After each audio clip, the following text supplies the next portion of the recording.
गुरुजी प्रणाम। प्रणाम जी। प्रणाम जी। अच्छा गुरुजी, आजकल तुलसीदास जी को लेकर, रामचरितमानस जी को लेकर कई तरह के प्रश्न उठ रहे हैं। कुछ लोग तो इस हद तक चले गए हैं, वो कह रहे हैं कि जो रामचरितमानस है वो तो विघटनकारी एक ग्रंथ है और इसे बैन तक कर दिया जाना चाहिए। ये तो समाज में विभेद पैदा करता है। तो क्योंकि आपने तो रामचरितमानस को एक तरह से अपना पूरा जीवन दिया है, तो आप इस विषय में हम सबको कैसे समझा सकते हैं? क्या है चीज़, किस तरह से इसका अर्थ लें और इस पूरे मुद्दे पर आप किस तरह से बात रखना चाहेंगे गुरुदेव? प्रश्न आपका बहुत लंबा है, इसके लिए सारी रामायण को खोजना पड़ेगा, लेकिन बड़ा महत्वपूर्ण है, बहुत ही महत्वपूर्ण है। हम तुलसी पर बातचीत कर ही रहे हैं आजकल। तुलसी समन्वयवादी तो हैं ही। उन्होंने तो जो भेद थे और लड़ाइयाँ होती थी एक दूसरे के खिलाफ, जुलूस निकालते थे और फिर वो जुलूस वाले मारते थे। तो ऐसा जो वातावरण था सारा, तुलसीदास जी ने राम को और जितने वैष्णव थे और जितने शैव थे उनको दोनों को तुलसीदास जी ने बड़ी अच्छी तरह रामायण में सबसे अच्छी तरह उनको ऐसा गूंथ दिया है कि दोनों अलग हो ही नहीं सकते। तो रामायण में उन्होंने ये कर दिया। फिर भगवान राम को उन्होंने कहा कि आपको हम भारतीय अखंडता का, सांस्कृतिक अखंडता का अग्रदूत बनाते हैं। और उन्होंने अखंडता के बारे में कई चीज़ें लिखी बड़ी भगवान राम के मुंह से कहलवाई उन्होंने तुलसीदास ने। सबसे पहले उन्होंने कहलवाई परशुराम जी के बारे में। परशुराम जी जनक की सभा में आए बड़े गर्म गुस्से में। रे शठ जनक धनुष किस तोड़ा। जनक को गाली दे रहे हैं, शठ कह रहे हैं, मूर्ख जल्दी बता किसने धनुष तोड़ा है। तो वहाँ इस बात को देख करके राम ने उनको कहा, काफ़ी लंबी बातचीत हुई लक्ष्मण की और परशुराम जी की, वो सारी बहुत लंबी चीज़ है। लेकिन राम जब आगे राम ने हाथ जोड़ कर कहा कि आप बहुत ऊंचे ब्राह्मण हैं, हम क्षत्रिय हैं, हम तो आप पर प्रहार ही नहीं कर सकते, हम आपको मार ही नहीं सकते, क्योंकि हमारे यहाँ ब्राह्मण पूजनीय माना जाता है। लेकिन एक बात मैं कह सकता हूँ इसके बारे में कि जो तुम आते मुनि की नाई, तब पद रज सिर धरत गुसाई। तो तुम्हारे पद की रज जो है, तुम्हारे पैरों की मिट्टी, उसको ये हमारा लक्ष्मण भाई जो है ये उठा करके माथे पर लगाते हैं। तुम मुनि की बात तो आए नहीं। तो तुलसीदास जी ने कहा कि तुम परशुराम जी मुनि की तरह से तो आए थे, मुनियों के वेश में आए थे। तो राम को उन्होंने यही कहा था, दिखता नहीं है मुनि के वेश में। राम ने कहा कि वेश पहनने से, कपड़े पहनने से आदमी मुनि नहीं हो जाता। मोर के पंख लगा करके कौवा मोर नहीं कहलाता है। तो उन्होंने बता फिर मुनि कैसे मुनि वो है जो अखंड का दर्शन कराए। अखंड मंडलाकारम व्याप्तम यही चराचरम तत्पदम दर्शन यही तस्मै श्री गुरु नमः। जो आदमी हमारे यहाँ अखंड का दर्शन कराता है, हमारे देश में या हमारे राज्य में या हमारे राजा के सामने जो अखंड का दर्शन कराता है, उसके हम पैर छूते हैं। और कहते हैं आपने अखंड की बजाय यहाँ आकर के खंड देखने शुरू किए। देखे खंड में ही डाले। आपने उस धनुष के खंड जो थे बहुत सारे टुकड़े, उन टुकड़ों को देखना शुरू किया। तो जो खंड देखने वाला है वो भारत में हमारा गुरु नहीं बन सकता। हमारा गुरु तो वही बनेगा जो अखंड मंडलाकारम के दर्शन कराए। कि ब्रह्म जो है संस्कृति भारत की, वो अखंड संस्कृति की है। हम अगर आज लड़ेंगे इस आधार पर कि तुम क्षत्रिय हो और हम ब्राह्मण हैं, तो जो देश में आतंक फैल रहा है, जो देश में अनाचार फैल रहा है, दो देश के अंदर वो राक्षस, जो उनका वर्णन ये किया था कि राक्षस वो है जो अनीति करे और नीति ना करे, हर तरह की अनीति जो करे, और जो उसको समझाए तो हिंसा पर अति पीड़ित उसको चाकू निकाल ले मारने के लिए। तो ऐसे लोग बहुत हैं, बढ़ गए हैं देश में, हर जगह वो लोग बढ़ गए हैं जिनको हम कह सकते हैं कि ये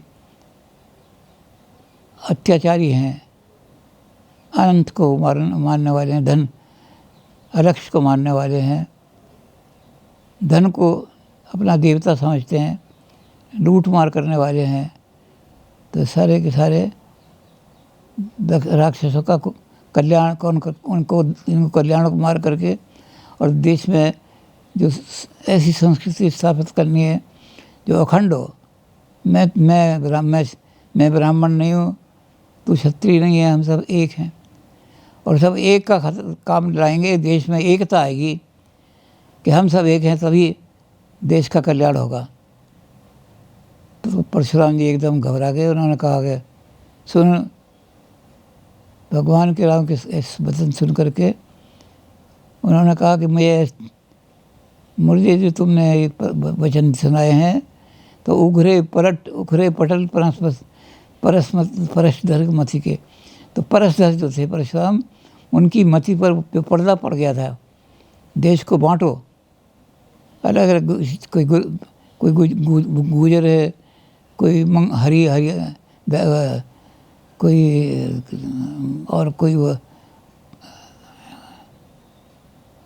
कोई क्षत्रिय है, कोई ब्राह्मण है। इस तरह देश अगर को हम बांटते रहे तो ये राक्षस जो हैं ये हमें मारते रहेंगे और ठीक काम नहीं हो सकता। तो उनकी मति पर, बुद्धि पर जो पर्दे पड़ गए थे परशुराम के, वो एकदम खुल गए और उन्होंने अपना धनुष जो है वो राम को दे दिया। राम जबकि क्षत्रिय थे, लेकिन ये देख करके कि राम समझा रहे कि एकता आनी चाहिए, देश में एकता आएगी, सारे लोग, सारी जातियों के लोग इकट्ठे होंगे, तभी जा कर के हम इन आसुरी वृत्तियों से, अनाचार वालों से, तभी हम भारत टक्कर दे सकेंगे। और हम ही अगर बटे रहे आपस में तो ये शक्तियाँ हमें मार देंगी, देश का नाश कर देंगे। इसके बाद तुलसीदास जी ने राम को देश को जोड़ने वाला बताया कि छोटे छोटे लोग जो हैं उनको भी राम ने अपने हृदय से लगाया। सबसे पहले उनको निषाद मिला। निषाद छोटी जाति होती है। निषाद ने उनके लिए क्या किया कि राम तो बैठे हैं चित्रकूट में और उधर से भरत की फौज आ रही है। तो निषाद ने सबको कहा कि जितनी नाव हैं सब डुबो दो जमुना जी में, गंगा जी में, एक नाव नहीं बचनी चाहिए। तो कहाँ से फौज जो कैसे पार करेगी गंगा, और उनको मारने का तैयार हो जाओ से। राम के नाम पर तुम मरोगे, यानी धर्म के ऊपर अगर मरोगे तो तुम्हारा कल्याण हो जाएगा। तो धर्म के ऊपर मरने के लिए सब तैयार हो जाओ। ढोल बजा दिया, नगाड़ा बजा दिया लड़ाई का। और जितने निषाद थे और लोग थे उनके साथ में सारे, वो सारे के सारे हथियार ले लेकर के आ गए। लेकिन जब वो कहने लगे कि हमला कर दो भरत की सेना पर, तो एकदम उनका जो नायक था उसने कहा कि पहले बात ये करके देखो कि वो किस उद्देश्य से जा रहे हैं सेना लेके। अगर उनका उद्देश्य अच्छा हो कोई तो हम लड़ाई नहीं करेंगे, और अगर उद्देश्य उनका ये है कि राम को मार करके किसी तरह से बीच में जो हमारे द्वेष खड़ा हो गया है उस देश को निकाल देंगे। तो फिर उन्होंने भरत के पास आदमी भेजा। भरत ने कहा मैं तो राम को मनाने के लिए जा रहा हूँ। उन्होंने कहा इतनी बड़ी फौज क्यों ले जा रहे हो? उन्होंने कहा फौज में नहीं ले जा रहा। अयोध्या के जिस आदमी ने भी सुना कि मैं राम को मनाने जा रहा हूँ, मेरे साथ चल पड़ा। तो ये अपने आप चले, मेरे साथ नहीं गए, मैं तो इनके साथ। उन्होंने कहा कि भरत राम को मनाने के लिए आए हैं। तो निषाद को बड़ा ऊंचा राम, और निषाद उनको ले गया उतार करके। उतार करके जहाँ चित्रकूट में राम बैठे थे वहाँ तक ले गया। तो राम ने क्या किया, उसको गले से लगा लिया, छोटी जाति का आदमी, उसको गले से लगा लिया राम ने। और राम वो इतना बड़ा बना दिया गले से लगा करके कि जब वशिष्ठ जी नाव पार करने लगे तो उसने कहा, मैं वेद काल से, वेद और समाज की दृष्टि से, दोनों दृष्टि से नीच हूँ। तो वशिष्ठ जी रथ छोड़ के उतर पड़े। कहने लगे, भैया जब राम ने तुम्हें गले लगा लिया तो अब तुम छोटे आदमी नहीं हो, अब तो तुम राम के समान पवित्र बन गए। तो वशिष्ठ जी ने भी उठ करके उसको गले लगा लिया। राम ने उसको ऐसा बना दिया, छोटी जाति के आदमी को, कि वशिष्ठ जी जैसा इतना बड़ा विद्वान ब्राह्मण, इतना उच्च कोटि का ब्राह्मण उसको गले लगा रहा है, निषाद को।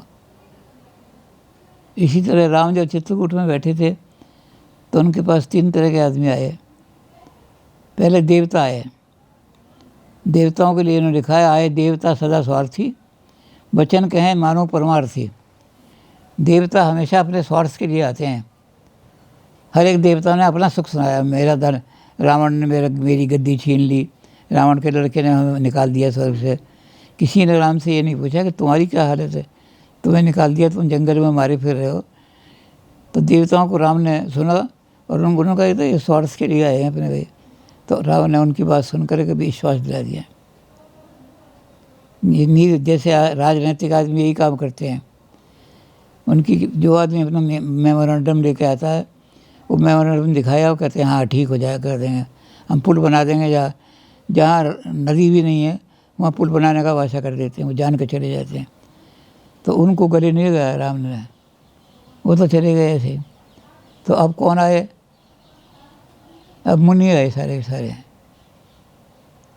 आवत देख मत मुनि बिंदा, रामचंद्र जी की खुश हो गए उन्हें। मुनियों ने आते राम को कहा,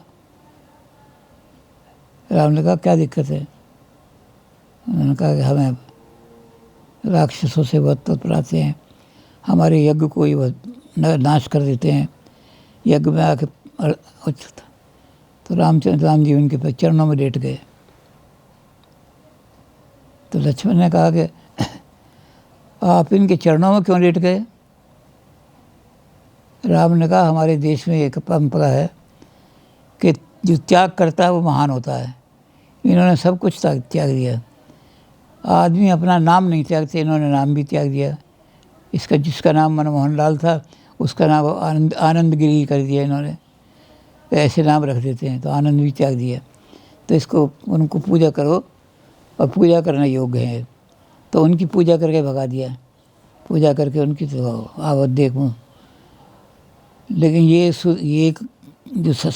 जो राम के वहाँ आने की बात है, तो ये कोल किरात सुन पाई।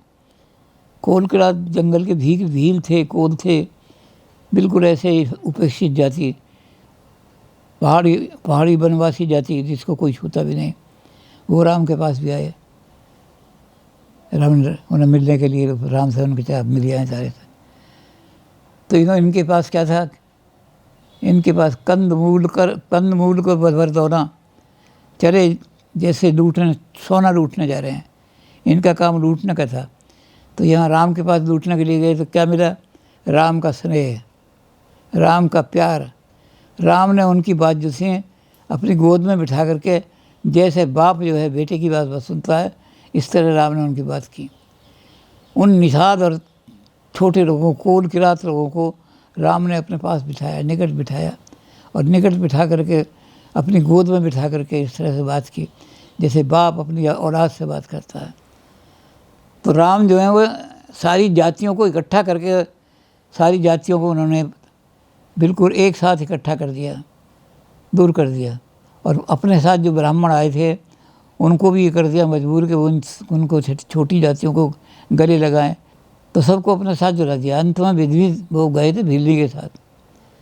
राम का अंतिम जो व्यवहार था वो भिल्ली के साथ था। भिल्ली के घर गए राम, बड़ी श्रद्धा से वहाँ गए। बिल्ली के पास कुछ नहीं था, कंद मूल और भर भर दौरा कंद, उसके पास कंद मूल थे, जो जंगलों में जड़ी बूटियाँ पैदी होती हैं उनको उखाड़ा और वो छीट धो करके राम के पास ले आए। हो सकता है उसमें मूली और गाजर भी हो, वो भी ज़मीन के अंदर पे। तो वो ऐसी चीज़ लाई थी जो ज़मीन के अंदर गड़ी हुई थी, कंदमूल थे, और उनको ले लेके अपने दोने में ले आई थी। राम ने उसकी बीतों को खा लिया। उसका जिस समय जो खोज भोजन था वो तो खा लिया राम ने, लेकिन जब घर आए लौट करके 14 साल के बाद, तो हर एक ने बड़ा राम का स्वागत किया। तो राम ने क्या कहा, पहले राम घर गए, घर गुरुगृह और बच्चे बनों के साथ गए, फिर सासरे, 4 जगह गए। घर घर घर गृह गए, निजी मित्र और सासरे, ये उन्होंने बताया। पहले घर जाऊंगा, माताओं से बात करूंगा सबसे, और माताओं से बात करना, घर गुरु गए, फिर गुरु के घर जाऊंगा। गुरु ने भी बहुत सेवा की, बेटा 14 साल में तुम आए हो और बड़ा भारी काम करके आए हो, निश्चरहीन करूँ वही। तो बहुत पौनाई की गई, जहाँ जहाँ हुई पौनाई। उसके बाद मित्रों के घर गए, और मित्रों के बाद सासरे गए। घर घर गुरुगृह प्रिय सदन सासरे, जहाँ जहाँ हुई पौनाई, तहाँ तहाँ कह शबरी के भजन की माधुरी सब माधुरी ना पाई। हर जगह कह देते थे तुम्हारा ये तो दिखावा है सारा। शबरी के जो वो बेर थे उनमें जो आनंद था यार में, वो कितनी श्रद्धा से खिला रही है, वो तुम्हारे इस दिखावे में नहीं है। साफ राम बहुत साफ बात करते हैं। तो शबरी को इतना ऊंचा स्थान दे दिया जो भील नहीं थी। वानरों को ऊंचा बना दिया। वानरों को जिनको ऐसा वानर समझा जाता है, वानर नर नहीं है ये, उनको नर का रूप दे दिया। तो राम ने सारे देश को इकट्ठा कर लिया, सारे जितने छोटी जातियाँ थी उनको इकट्ठा करके क्या किया उन्होंने, एक समता पैदा कर दी सारे समाज में। इससे जो लोग तुलसी को गालियाँ दे रहे हैं उन्होंने अच्छी तरह रामायण को नहीं पढ़ा। उनको किस बात पर शंका है ये उन्होंने बताया नहीं। बहुत सारे कहते हैं रामायण में इसलिए शंका है कि रामायण में ब्राह्मणवाद की बात की है तुलसी ने, लेकिन तुलसी ने कहीं भी ब्राह्मणवाद की बात नहीं की। कोई स्थान ऐसा नहीं। अगर पहली चीज़ को, सबसे पहली जो घटना है उसका ही हम विश्लेषण करें कि एक ब्राह्मण है बड़ा भारी, जो ब्राह्मणों के अंदर बड़ा अग्रगण्य है, उसको एक क्षत्रिय के सामने झुकता हुआ दिखाया। एक ब्राह्मण को क्षत्रिय के सामने, और ब्राह्मण भी ऐसा जो दोनों तरह का, यानी शस्त्र का भी और शास्त्र का भी, जिनके बगल में वेद रहता था और हाथ में परसा रहता था, ऐसे ब्राह्मण को एक क्षत्रिय के साथ अपना देश, अपना जो जनस था वो राम को दे के चले गए क्षत्रिय को। तो ब्राह्मणों को तो तुलसी ने इस तरह दिखाया है, बहुत सारे ब्राह्मणों को। वशिष्ठ जी जो है वो एक बहुत बड़े कर्मकांडी ब्राह्मणी है। सब जानते हैं वशिष्ठ जी के बारे में कि कितने विद्वान आदमी और कितना कर्मकांडी ब्राह्मणी, यज्ञ करने वाली। और वो नीच लोगों के, जिनको वो कह रहा है कि मैं तो ऐसा आदमी हूँ कि लोक वेद सब भांति नीचा, लोग को दुनिया की निगाह में मुझे नीच मान, और वेद ने भी वही नीचे माना है। मेरी जाति को शूद्र जाति माना, निषाद जाति को। तो ऐसे आदमी को आपने गले लगा लिया। तुलसी ने दिखाया कि एक ब्राह्मण इतना ऊंचा, लेकिन वो योग जो राम के साथ मिल गया था, उनको ऐसा दिखा दिया कि उनको भी गले लगा रहे हैं। वहाँ भी ब्राह्मण को नीचा दिखा रहे हैं राम बनोगे। ब्राह्मणवाद कहीं नहीं है तुलसीदास में। और उन्होंने मैं कहा भी है, जाति पाति कुल धर्म बड़ा ही है। मैं जाति नहीं पूछता किसी की कि तू किस जाति का है, पाति नहीं पूछता कि किस परिवार किसी संघर्ष द्वारा है, धन भी नहीं पूछता है किस आदमी तेरे पास ज़्यादा धन है तो तू आ जा मेरे दरबार में, बड़ा हो के समाज में बहुत बड़ा पद है तेरे पास, इसको ही नहीं पूछता। तो सुल्तानी वैसे कहने लगे, हे भावनी कहें रघुवीर सुनो भावनी मानो नाता, मानो एक भक्ति का नाता, मैं तो सिर्फ एक भक्ति का नाता मानता हूँ और मैं किसी नाथ का नहीं मानता। तो इसलिए भगवान तुलसी ने इन सब चीज़ों का निराकरण करके और समाज के अंदर एकता कायम की है, समरसता कायम की है। जी गुरु जी। तो गुरु जी, इस तरह से अगर हम देखें तो तुलसीदास जी ने तो अपने समय से कहीं आगे बढ़ के बहुत बड़े बड़े कदम उन्होंने उठाए और वो सारे काम उन्होंने किए जिससे समाज में समरसता पैदा हो सकती थी, विखंडनों को दूर किया जा सकता था और पूरे समाज का एकता कायम किया जा सकता था। तो इसलिए जो हमारे सब के सब देखने वाले हैं, हम भी उनसे ये गुजारिश करेंगे कि खंड खंड करके रामायण की चौपाइयों को आंकना वो बंद करें और जो पूरा का पूरा जो उसमें से थीम उभर के आती है, जो उसका संदेश उभर कर आता है, उसको पढ़ें। हमारे देश को बनाने में, संवारने में, उसे एकता के सूत्र में पिरोने में रामचरितमानस जी का बहुत बड़ा उनका स्थान है जी। और कुछ लोग गुरुजी ये कहते हैं कि जब तुलसीदास जी थे तो उन्होंने तत्कालीन समाज के ऊपर उंगली क्यों नहीं उठाई, उनके बारे में क्यों कुछ कहा।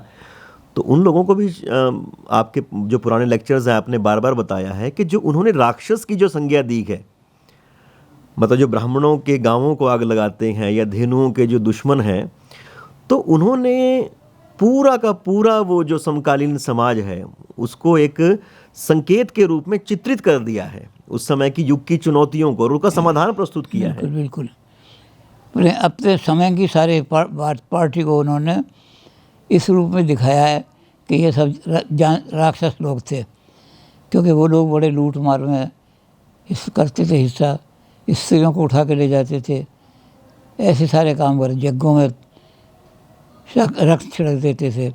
तो ऐसे लोगों को सबको उन्होंने बहुत बड़ी योजना बनाई है और उनका वर्णन किया है, जो उसका हम पहले जिक्र भी कर चुके हैं कि उसका वर्णन जो किया है कि यही लोग निशाचर हैं और कोई बाहर की लोग निशाचर नहीं, ऐसे लोग जिनके ये आचरण भवानी तही निश्चर जानो। तो उन्होंने अपने समाज के उस समाज में भी ऐसे लोगों पर उंगली उठाई है जो ये नीतिहीन काम करते थे, उनको राक्षस कह करके और राम के हाथ से उनका सफाया कराया है। जी तो तुलसीदास जी को किसी हालत में भी ये नहीं कहा जा सकता कि तुलसीदास जी पर पाबंदी लगाओ, या सिर्फ ये कहा जा सकता है कि आप तुलसी को ध्यान से पढ़िए और ध्यान से पढ़ने के बाद अगर कोई चीज़ दिक्कत पड़े आपको तो आप यहाँ रेफ़र कर दीजिए, आपको बताएंगे कि फला जगह देख लो, सब काम ठीक हो जाएगा। जी गुरु जी।